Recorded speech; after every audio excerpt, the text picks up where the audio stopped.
Card হোল্ডারদের দেবই, এটা গ্যারেন্টি দিয়ে দিলাম। এবং আরও 10,000 লোক যদি বেশি করে 10 দিন, তাতেও আমাদের কোনো আপত্তি নেই।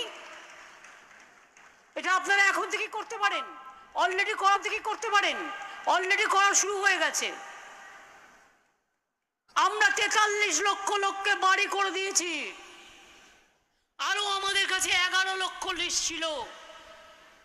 আমরা অনেক স্কুটিনি করে আসল গরিব লোকেরা যেটা পায় একটা লিস্ট তৈরি করলাম। 350টা টিম বাংলায় এলো, সব দেখলো, দেখে বললো ঠিক হ্যাঁ कोई बात नहीं है, हम रुपया दे देंगे। আজও দিয়েছে? দেয়নি। নির্বাচনের আগে চালাকি করে বিজেপি কল সেন্টার থেকে ফোন করছিল, ফোন করে বলল हम बीजेपी कॉल सेंटर से फोन कर रहा है। কেন ফোন করছে? नहीं आपको घर चाहिए तो आप फिर एक दरखास्त कीजिए। কেন করবেন? যে 11 লক্ষ লোকের নাম অলরেডি আছে তাদের লিস্টে, মনে রাখবেন আমরা ডিসেম্বর মাসে তাদের প্রথম কিস্তি দিয়ে দেবো 60,000 টাকা, এবং নেক্সট বছরেও তাদের যেই শেষ হয়ে যাবে 60,000 টাকা, আবার 60,000 টাকা দেবো।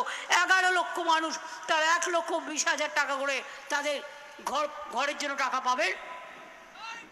সংখ্যালঘুদের জন্য আলাদা আছে, তাদেরও আলাদা করে দেওয়া হয়। চা বাগানের জন্য আলাদা আছে, তাদের জন্যও করে দেওয়া হয়।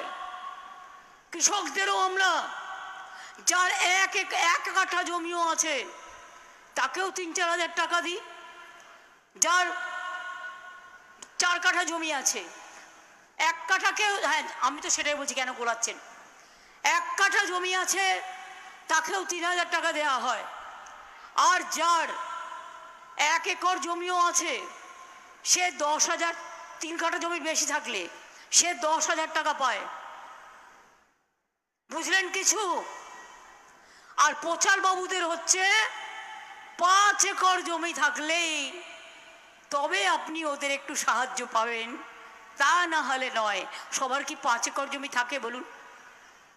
অত জমি থাকে? আমিও গ্রাম দেখেছি খুব ভালো, আমিও গ্রামে ছোটবেলাটা কাটিয়েছি। আমি জানি 1 কাঠা জমি কতটা হয়। 20 কাঠা জমিতে 1 বিঘে জমি হয়, তার উপর একর। ভালো করে মাপটা জানেন তো? এইভাবে চলছে।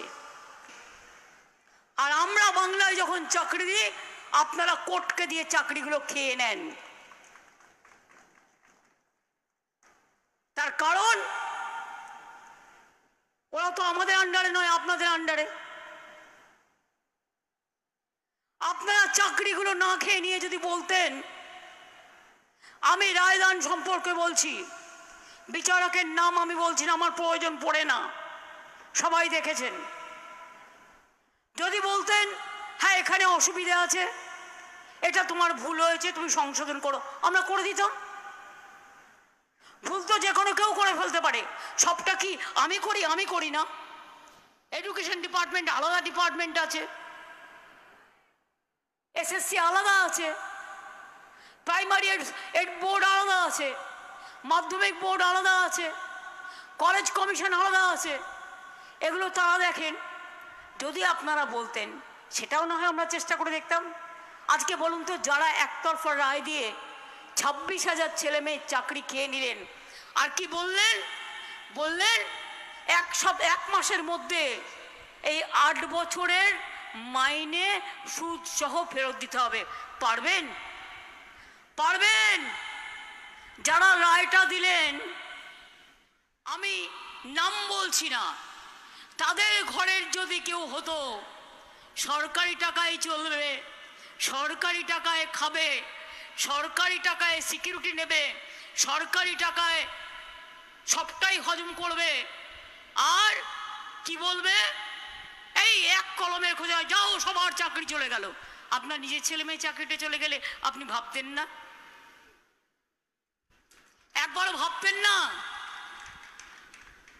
আজ যদি কোনো ছেলে মেয়ে আত্মহত্যা করে, তার দায়িত্ব আপনারা নেবেন?